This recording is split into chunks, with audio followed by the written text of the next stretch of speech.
Producer. Morning. It's a tough job. It seems to be doing well.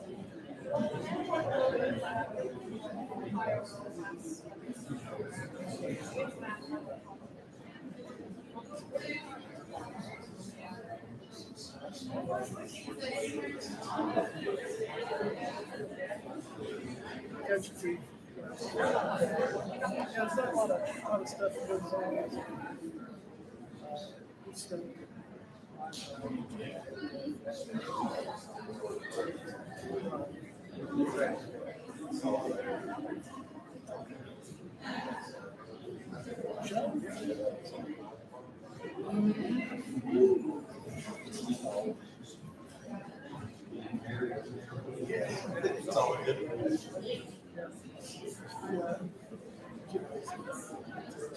I had talked to her like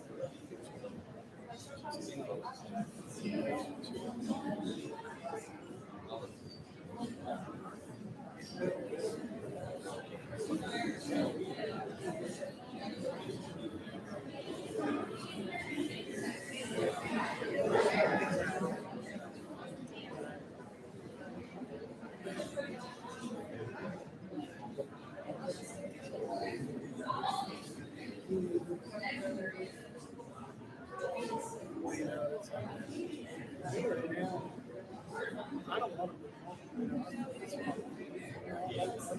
to.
Please join us for the Pledge of Allegiance and then the national anthem led by the Concord University Choir. I pledge allegiance to the flag of the United States of America and to the republic for which it stands, one nation, under God, indivisible, with liberty and justice for all.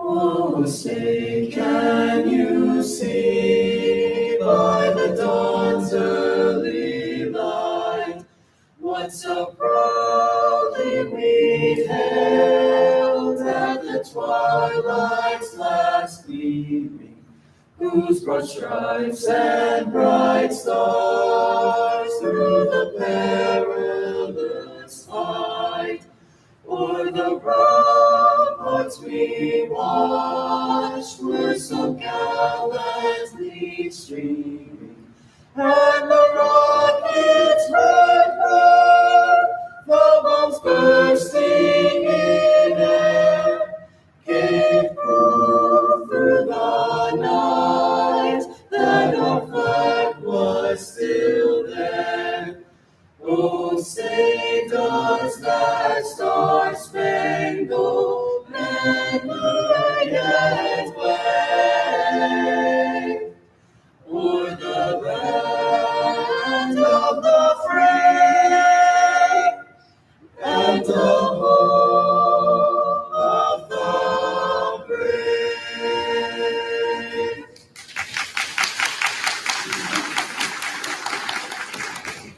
Please be seated.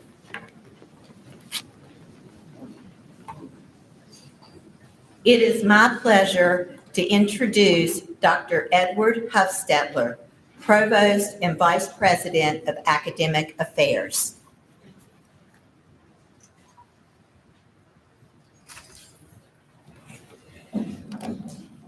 Thank you, Dr. Robinette. Excuse me. For your role as Grand Marshal in today's ceremony, and thank you also to Dr. Kelly Hudson and the Concord Choir for your stirring performance of our national anthem. On behalf of Concord University, I welcome you all to our Founders Day celebration. Today, we celebrate our 151st year. Once a year, Concord University has the opportunity to celebrate Founders Day to reflect on the rich legacy and history of the university and to highlight the dedicated service of our faculty, staff, and students. Thank you all for joining us on this special occasion. When we celebrate our institution's founding, we typically invite guest speakers from the region to inspire us with their lives, their achievements, and values, which, whether or not they're an alumnus of the university, reflect the very best traditions of civic-minded service and dedication to others that we feel is at the very heart of what Concord University stands for. It is now my pleasure to introduce our guest speaker for today's ceremony, Ms. Jessica Sell. A native of Barrettville, West Virginia, Ms. Sell attended the University of North Carolina as an undergraduate on full scholarship as a member of the women's basketball team. During her time there, Ms. Sell was her squad's academic team captain, the athletic director's scholar athlete, a Dean's List participant, and a member of the ACC Academic Honor Roll. She graduated in 2006 with a BA in Communications and a concentration in Ethical Philosophy. Later, Ms. Sell obtained a master's degree, summa cum laude, from Fairmont State University in Education, with an additional concentration in Business and Leadership. Ms. Sell began her professional career at the University of North Carolina within athletics as an associate director of recruiting for women's basketball. She then worked as an assistant women's basketball coach for the University of California in Irvine and was a compliance coordinator for the athletics program in Orange County, overseeing all sports. From 2012 to 2016, Ms. Sell served West Virginia's United States Senator Joe Manchin as a caseworker and a regional coordinator, where she managed hundreds of active constituent cases in some 12 to 15 counties in north central West Virginia. From 2016 to 2019, Ms. Sell served Fairmont State University in development, government relations, and outreach. She cultivated and closed some of the largest philanthropic gifts in institutional history at that time. From 2019 to 2021, Michelle served as Deputy Administrator for Harrison County, West Virginia, where she assisted in the oversight of 300+ employees across all departments and elected offices. From 2021 to 2022, she served as VP for Business Development, Government Affairs at Monco Constructors and served as Chief of Staff for RLI Solutions Company. Both positions were focused on strategic organizational expansion, government relations, client stewardship, and business development. Ms. Sell now serves as Vice President of Congressional Affairs and Community Outreach for Rank One Computing #MadeInUSA. She also serves as a member of the Fairmont-Marion County Transit Authority Governing Board. Along with her career achievements, Ms. Sell has also served many volunteer organizations in a variety of capacities. She recently served as co-chair of the Women's Energy Network, as a board member and construction volunteer for Habitat for Humanity International, as a volunteer and participant in Gatorade's Get Kids in Action program to benefit local communities and schools, as a governing board member of the UNC Women's Basketball Advisory Alumni Board, as a governing member of Fairmont-Marion County Transit Authority, and as a fundraising volunteer for the United Way. Please join me in welcoming to the podium Ms. Jessica Sell.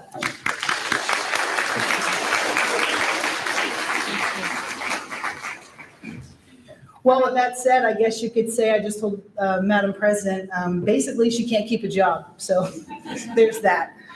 It's an honor to be with you all today.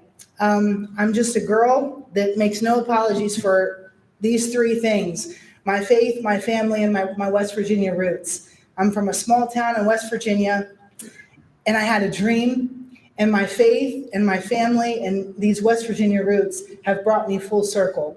So there's nothing good in me apart from the Jesus in me, and I make no apologies for that. But what I'm going to share with you today is my story as it pertains to different levels and different roles in my life. And I hope that I can touch the heart of everybody here, because I think that we all play one of these roles, no matter what our current position is, as a student, as a professional. I'm going to keep refreshing this. I usually don't keep notes, but I had a couple things hit me that I didn't want to lose today. I was asked recently, currently I serve as a vice president in the world of a biometrics computer vision technology firm. Now, you heard everything about my very word salad resume, and none of that says biometrics or software engineer, but yet I'm serving as a vice president in that organization.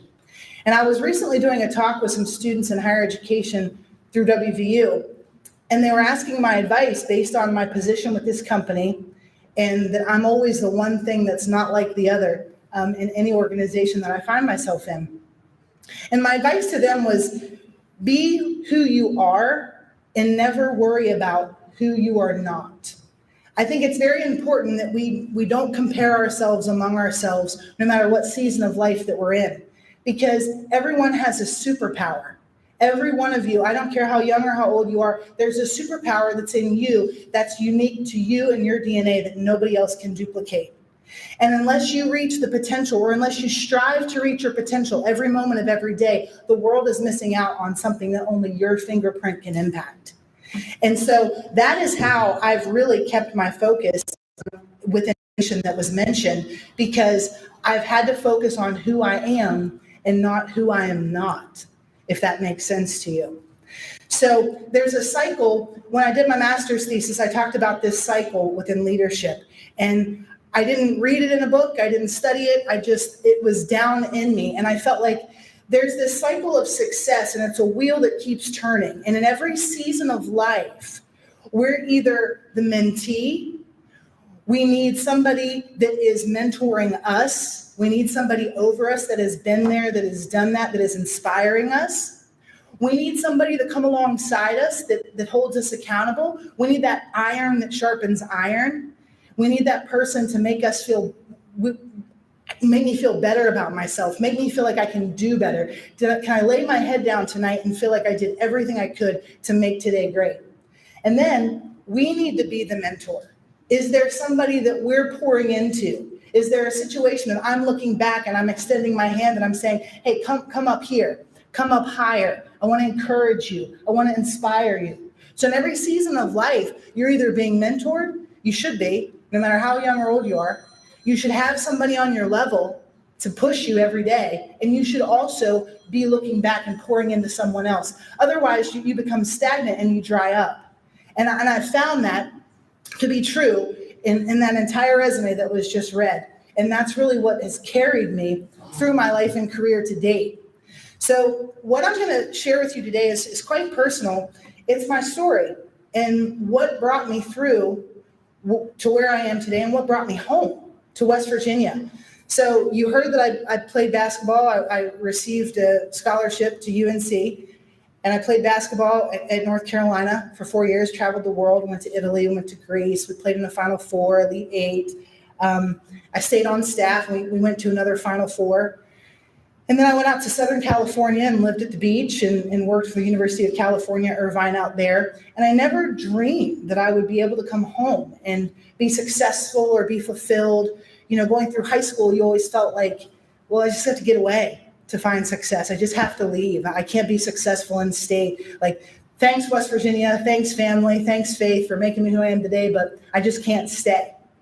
And while I'm sitting in Southern California one day, I had this, whatever you want to call it, an unction deep down inside that was drawing me back home. And I just want to share that story with you today. So if you would indulge me for just a few minutes, I hope that my testimony and my story, if I'm here if I drove 3 hours and 7 minutes to inspire one person, then that's okay for me. Because I know that my steps are ordered and I'm here for a reason. And I didn't come this far, and I certainly have a long way to go, but I didn't come this far to not reach back today and try to help somebody. So I'm West Virginia Player of the Year, 2002, best player in the state, Gatorade State Player of the Year, still hold records at my high school for rebounding and scoring and all this stuff that doesn't matter.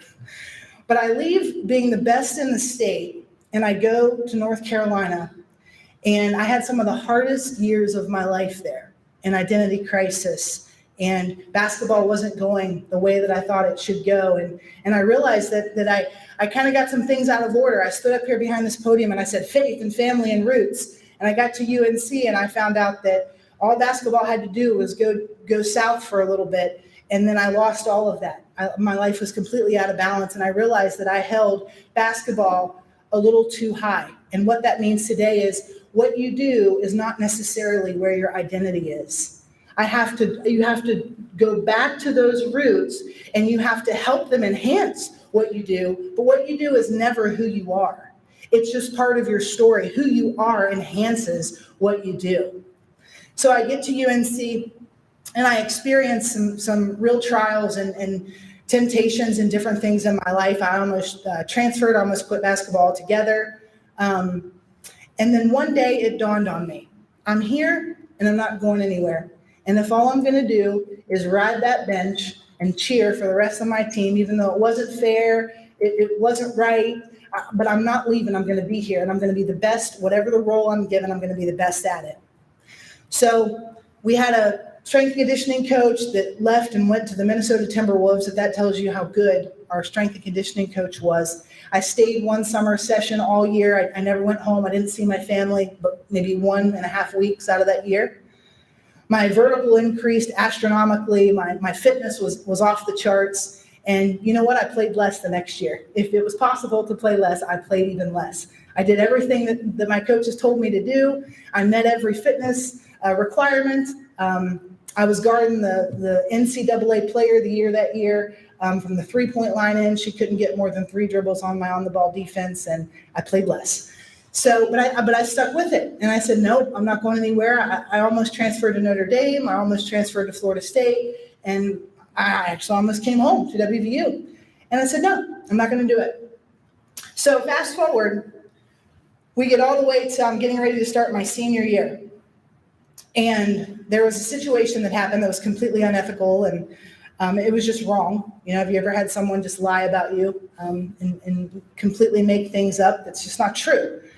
And things went out in the papers and different things in the Daily Tar Heel. And it was very hurtful for me, especially from a leader that I really respected at that time. And I still stuck through it and stuck with it.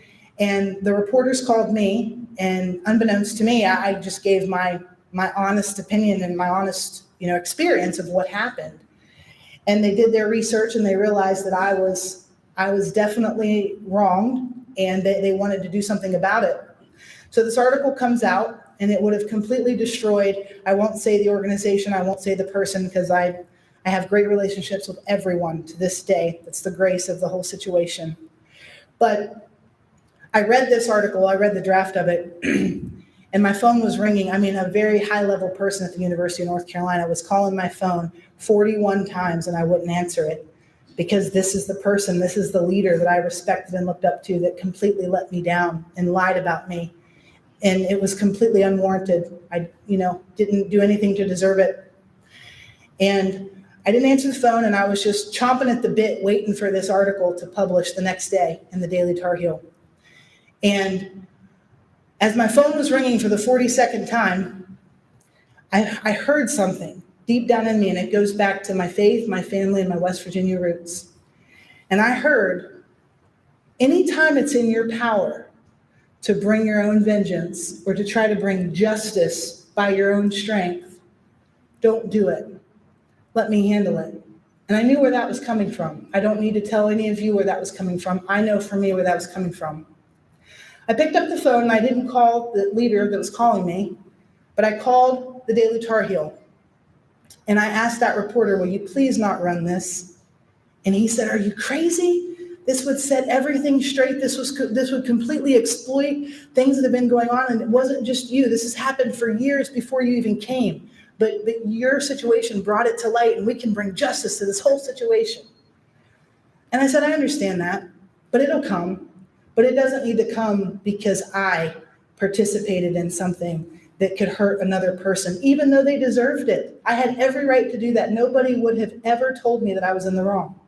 But I knew, based on who I am, from being raised in this great state of West Virginia by great people like you all that are sitting in this room, I knew what I had to do that was right in that moment for me, because I needed to be true to who I was, and I didn't need to worry about who I wasn't in that scenario. So they were furious, and they said, we never do this, but we'll pull the story. So they pulled that story. Fast forward. My point to all this is you never know when someone is watching you. My whole career, I've been advanced because somebody was watching me in a pressure situation, and I didn't know they were watching me. As far as I was concerned, nobody was looking at me, and woe was me. I'm all alone. I'm in the dark. I'm confused. Nobody's looking at me. Nobody cares what I do. No matter what I do, I never seem to get ahead. My playing time's decreasing. But I guarantee you, my friends, somebody with the power to help you and change your life is always watching you in every season of your life. And for me, that was happening. I didn't know that. But fast forward, we're playing in the Final Four. At this point, I'd had a starting position. I earned a starting position my entire senior year. So I score in the Final Four, the biggest stage of my life, Boston Celtics Arena. It was just amazing. Now, my coach had this rhythm that every so often I would just come out of the game. I'm coming out no matter what I do. At this time, the first media timeout, I'm coming out. I'm getting subbed out again. Okay. So that happened, like usual. I scored a couple three-pointers, gave us our last lead of the whole Final Four, and I get benched, but that was normal to me. So I assumed my position as the cheerleader on the bench, and I had made my commitment 2 years earlier that I'm here, and I'm here to do that, and that's fine. We lose the game, and it was the last game of my career, and the next morning, my academic advisor looks over at me, and she says, Jess, why did you ask to come out of the game last night when you did? You were kind of a spark plug, and why did you ask coach to take you out of the game? And I said, Dr. Boxell, I didn't ask to come out of the game. Are you insane? I'm a senior. It's my last game. I was crawling down the court. I'm not going to ask to come out of the game. She said, well, coach told ESPN on live television when they asked, why did you take your senior spark plug out of the game at that time? She told national television that you asked to come out of the game. And I was like, no, she didn't. That didn't happen. But you know what? What am I going to do? My career was over. I wasn't going to play anymore. So I just took it on the chin and just said, something good will come out of this. We were playing Maryland in that game, and Maryland that year went on to win the national championship. Their coach was that year's coach of the year for that year, the Final Four, Brenda Fries. And what I didn't realize was through my entire career at UNC, up to that interview, because Brenda Fries sat by my coach in that interview, she was watching me. And I had a job offer to coach at UNC. And then I wanted to go out to Southern California, and I needed a reference. And without me even trying, Brenda Fries says to me, the National Coach of the Year, she says, I've been watching you your whole career. I know everything. You don't have to tell me anything. I'm a coach. I get the politics of this. I get the money that's involved. I get all of it. I know everything that you've been through. And I want you to know I've watched you, and I've watched your character. And I want to be the first phone call so that you get your first job coaching Division I women's basketball anywhere you want. So wherever you get an interview, put me first on the list. This woman never watched me practice one day in my life. I never thought she cared about me. I never thought she knew my name. But she was watching me, and in one of the hardest seasons of my life, someone's always watching you. So if you move forward, that's essentially what's happened my whole career. I work out in Southern California. I feel that, I told you earlier, I felt that nudge to come home. I start working for Senator Manchin because those folks on his staff, they were watching me in times of my life that I never knew they knew I existed. But they had watched me, and they had followed me. And then when I went to interview with his state director, who's now a partner at Jackson Kelly, I was so intimidated when I'm sitting in that interview with the United States Senate. And they're asking me questions, and God is my witness, I didn't even speak correct sentences. I was so nervous, I didn't even sound like I could speak. And they asked me one question that dealt with constituents. And they said, Jessica, if the senator had a phone call to the office and you picked it up and it was somebody for DHHR benefits, hypothetically, and then the very next phone call that rang was a personal friend of his and it was an emergency and they needed to speak with him immediately, how would you handle dealing with those two situations? How would you prioritize them and how would you handle them? Meanwhile, there were plenty of other people that were interviewing for this job with real experience, that their resumes looked a lot better than mine. But I looked at him and I tapped into who I was, and I didn't worry about who I wasn't at the time. And I said, well, sir, I feel like if your personal friend is calling you and they really need to speak to you, they would have your number and they could cut out the middleman. So commonsensically speaking, I think that's a non-issue. I would answer the calls and the needs in the order that they were received. So I would handle the DHHR benefits and make sure that constituent was taken care of properly. We moved on. They asked me a few other questions and I fumbled through the interview. And I left and I called my mom and I said, Mom, we'll get to put on my resume one day that I interviewed with the United States Senator because I don't think this is going anywhere. It was Thanksgiving of that year and they called me and they said, do you want to be part of Team Manchin? And I said, if this is not real, this is very mean and hateful because it's Thanksgiving. And she said, no, what you didn't understand is he was looking for the right answer to one of those questions. And it was about how you treat people because they're not constituents, they're people. How do you treat people? And that's what he cared about.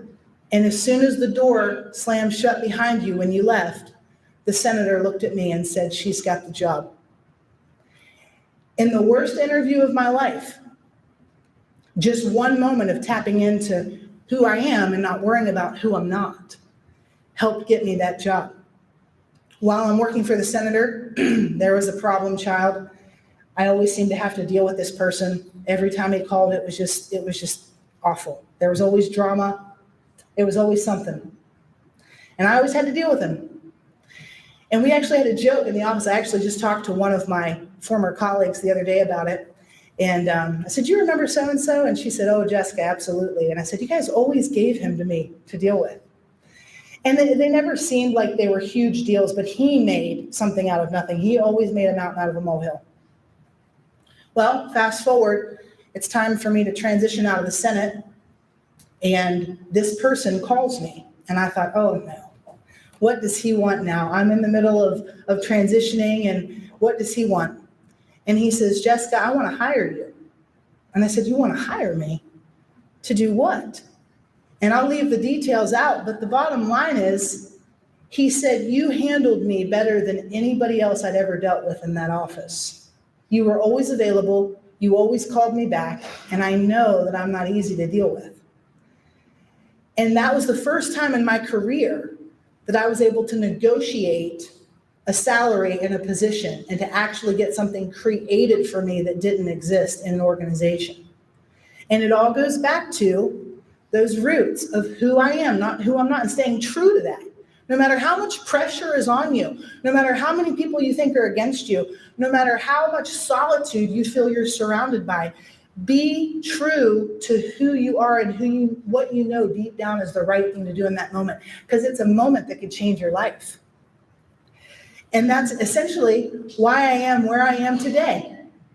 While I was with Senator Manchin, staffing him at a biometrics forum at the waterfront in Morgantown, West Virginia, way back in 2014, it was the same event that I had to deal with that problem child. The same event. And I'm also staffing the senator. And if anyone's ever staffed an elected official at that level, you need roller skates to keep up. And you don't get to eat, and you don't get to have any refreshments. You hustle hard. But I met my current CEO at that event. And from 2014 to 2022, when I took this current position, he has been watching me. And how would I know that someone's been watching me for 9 years? He doesn't even live in West Virginia. He's from West Virginia, but he doesn't live here. So I say all that to say, it's very important where you are right now. It's not insignificant where you are. Sitting in that chair, I believe, was predestined from the time that you were born. No matter how young you are, no matter how old you are, no matter what your position is. I'm behind this podium for a reason. No matter how great or how small, it's for a reason. And everything that I've been through, I can attribute it to the three things that I mentioned, and to truly tapping into the superpower of who you really are, because that will be the undercurrent through every scenario of your life. And it can always lead you home, whether that's like me, full circle back to West Virginia, wherever home is for you. But there's nothing that you can't do from being right here in West Virginia. There's no task that's too hard. There's no dream that's too big. I've literally traveled the world, and I got to choose to come back here. And it's been simple. I'm just a small town girl. There's nothing extra special or wonderful about me. But greater is he who is in me. And I'm so thankful for the people in my life, every season of my life, that have helped me to stay true to that. So I thank you kindly for your attention today. I thank you for listening to me. And I just pray that I help to inspire someone with this story.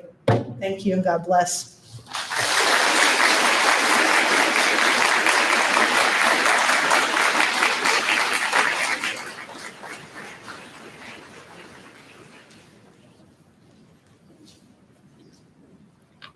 It is my pleasure to introduce Dr. Kendra Bragas, President of Concord University.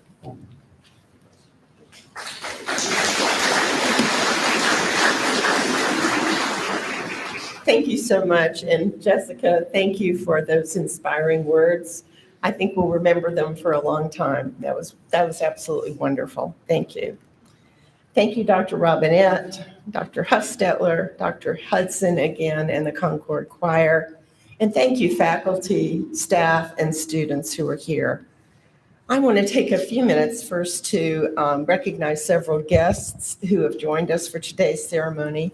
If you will please stand when I call your name, I'd appreciate it. Emerita President Dr. Jerry Beasley is here. Welcome. Three of our Board of Governors members are here, Dr. Corey Williams, Miss Amy Pitzer, and Miss Stella Dunn. Will you please stand?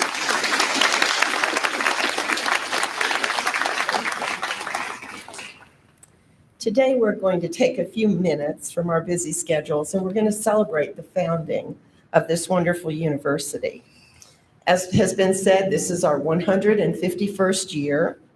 Founders Day is simply a time that we can celebrate the rich history and the promising future of Concord.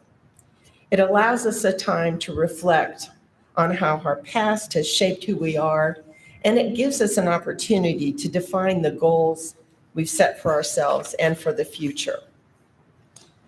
We have seen many changes in our institution during its history. Concord was chartered by the state legislature on February 28, 1872, as a branch of the state normal school. We were offering normal teaching certificates to those preparing to instruct in area schools. We opened our doors to the first 70 students at the site of today's Athens Elementary School on State Street. The present campus grew from a 26-acre farm plot that was purchased from the Vermillion family after fire devastated it in the Midtown location in November 1910. The name of our institution has changed a number of times. We were Concord State Normal School, then Concord State Teachers College in 1931, to Concord College in 1943, and finally to Concord University in 2004. Like those who came before us, each of us share a deep commitment to and belief in the power of education to make a difference in the lives of our students, our communities, and the greater society. Concord has always been a pillar of educational excellence. It's an institution committed to community service and a place that welcomes all who want to come to learn and go to serve. Concord offers the bright light of opportunity to students and to the local, statewide, and international communities where education, grounded by a solid liberal arts foundation and a diversity of ideas and people, are valued. It is not often that we have time and the opportunity to recognize the individuals who make Concord the place we all call home, but this is a day that we can do that. So I would like to acknowledge several individuals whose dedication to Concord, its mission, and most importantly, its students, merit nomination for the Presidential Excellence Awards. It's been both an honor and a challenge to choose amongst the numerous and worthy nominations. As my executive assistant, Laura Wilwine, will tell you, she comes to me with a book each year and she says, you need to go through these and pick the winners. And I'm like, this is my least favorite job because they're all merited. They all have great merit, and it's difficult to make those decisions. Nominations came from every constituency group, and they were made across all categories of people. The candidates may have been nominated by a student, a staff member, or a faculty member. So I'm going to call the names of the nominees for each of the awards, and if you would please stand as your name was called and stay standing for the group, I would appreciate that. The Faculty Presidential Excellence Award nominees are Dr. David Ball, Dr. Michael Bean, Dr. Jonathan Berkey, Ms. Catherine Bowe, Dr. Logan Browning, Dr. Manj Burdekar, Dr. Kim Chambers, Dr. David Chambers, Dr. Doug Creer, Dr. Charlotte Davis, Dr. William Deck, Ms. Robin Durham, Ms. Tiffany Everett, Ms. Angela Fideli, Dr. Tom Ford, Dr. Karen Griffey, Dr. Nola Gum, Dr. Kathy Hawks, Dr. Alice Hawthorne Allen, Dr. Tracy Luff, Dr. Thomas McKenna, Ms. Marie Newcomb Richmond, Dr. Katie Nutter Pridgeon, Dr. Joan Pendergast, Dr. Tina Powell, Dr. Stephen Pridgeon, Mr. Logan Reagan, Dr. Susan Robinette, Dr. Tom Salatiga, Dr. George Williams, and Dr. Darla Wise. Please give a round of applause to these extraordinary faculty.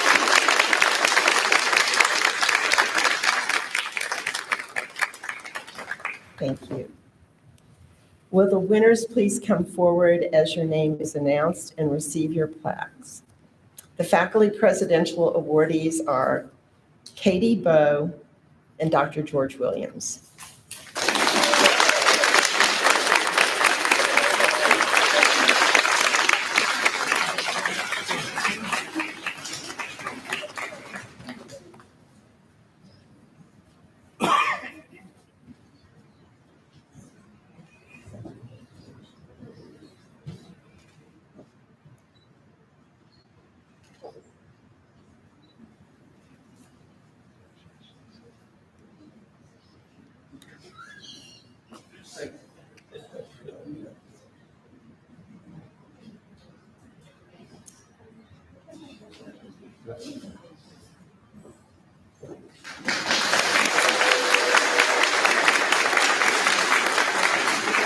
The three of us.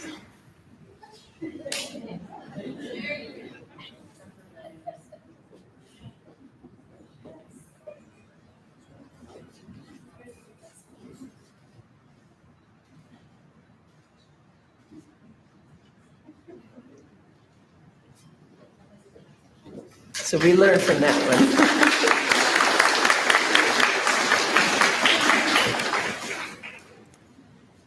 The Classified Staff Presidential Excellence Award nominees are Larry Bowles, Charlie Brown, Eddie Daniels, Chase Edwards, Nancy Ellison, Vanessa Howell, Christy Lamb, Crystal Land, Doug Moore, Lauren Phillips, Amy Pitzer, Angela Prophet, Stephanie Terry, Laura Woolwine, and Kalila Workfield.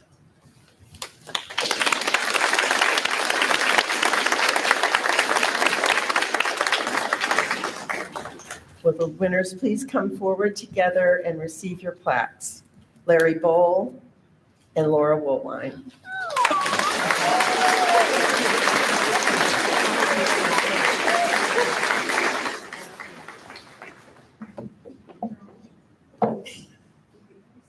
Yes.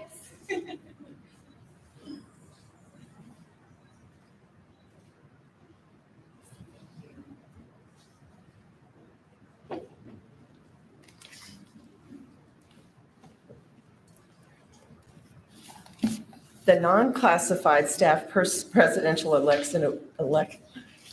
excellence award nominees are Kristen Bailey, William Billings, Jamie Boggs, Lindsay Byers, Austin Clay, Blake Farmer, Dan Fitzpatrick, Teresa Fry, Anna Hardy, Eric Jewell, Dara Ladner, Colton Lively, Steve Miller, Marcus Murrell, Rose Preston, Derek Scott, and Carolyn Worley.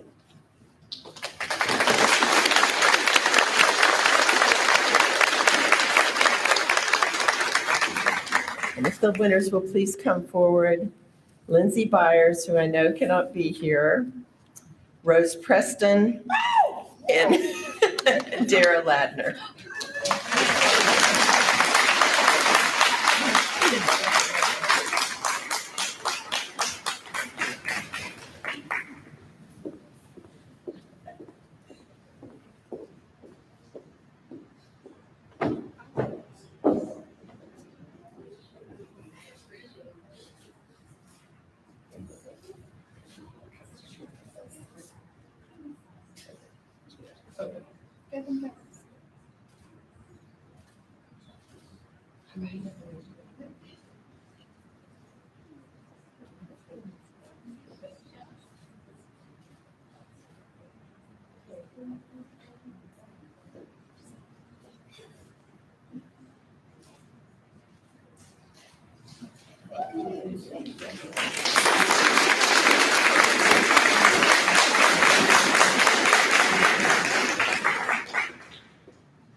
The Auxiliary Staff Presidential Excellence Award nominees are Peggy Christian with Aramark, Ray Klein, HES, Bonnie Kelly, Aramark, Robin Lambert, Aramark, Denise Phillips, HES, and Beth Sampson, the Research Corp, SSS.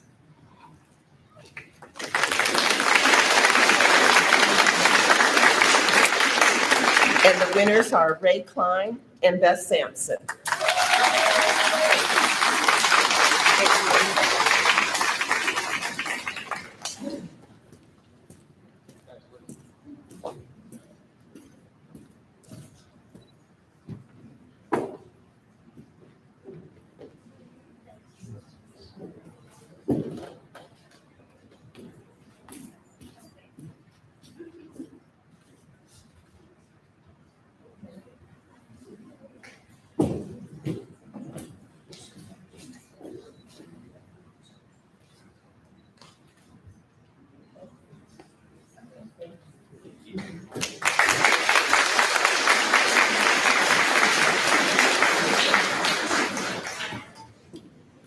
The Student Presidential Excellence Award nominees are Jasmine Abrell, Bethany Breeden, Grace Combs, Molly Cook, Riley Costello, Stella Dunn, Peyton Ellswick, Catherine Helmick, Nathan Lockhart, Jolie Meadows, and Corbin Snyder.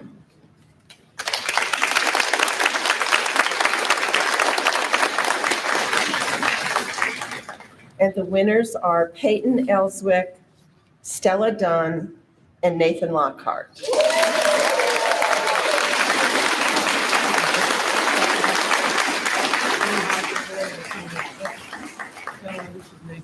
Okay, this is Nathan first. Your name.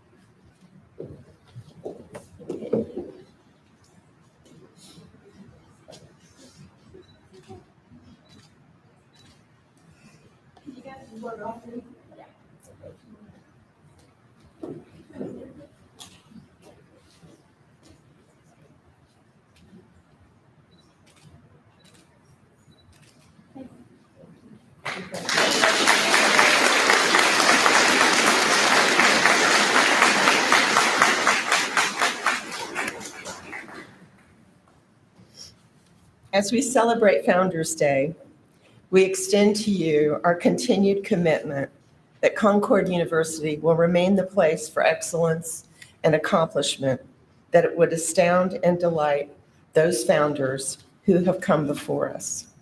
It was their dream, and we recognize that their preparations and sacrifices were made in order for our students to achieve their dreams and their goals. We've taken up that dream and we carry it forward today. It is important for us to come together on occasions like Founders Day, not only to remember, to acknowledge, and to thank those people who've come before us, but to also give ourselves a chance to reflect on the triumph that takes place every day on the Concord University campus, thanks to each of you. I sincerely thank you all for having come, taking the time to join us, and I look forward to seeing you often on the Campus Beautiful. Thank you.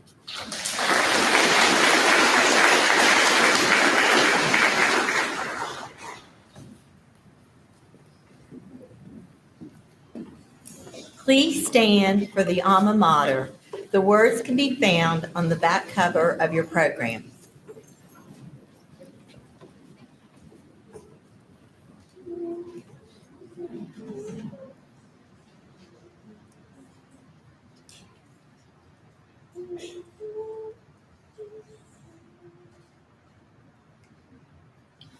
Concord, we have it, hats off to you. Ever you'll find us loyal and true, firm and undaunted, always will be. Hail to the school we love, here's a toast to thee.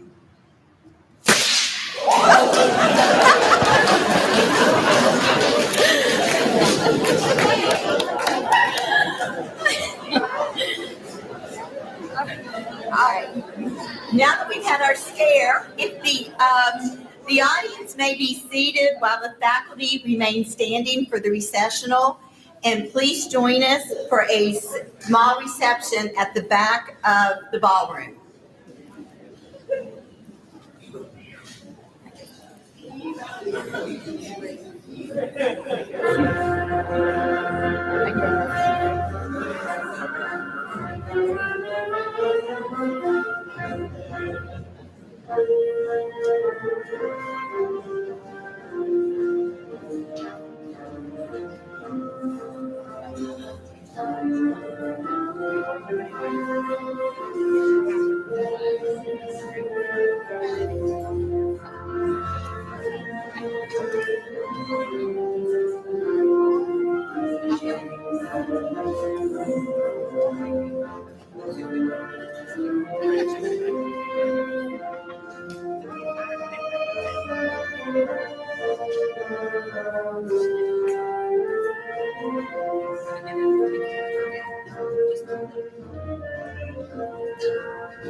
Send them to me and I'll try to send them.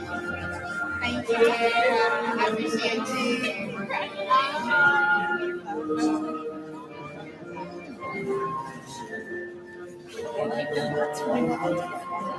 I'm surprised they didn't try to tell Jake because I would.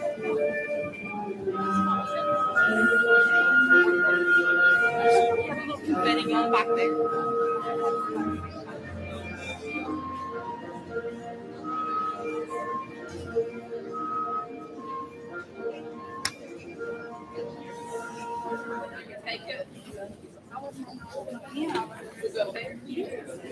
Dan, you okay?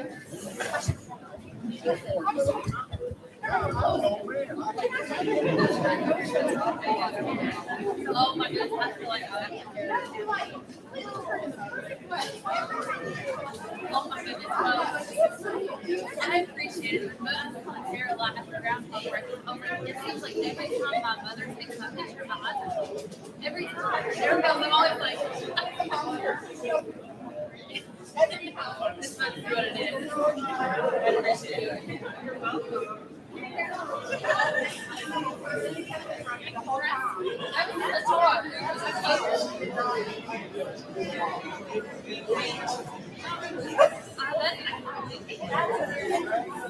Yeah, because I know it's like the ball.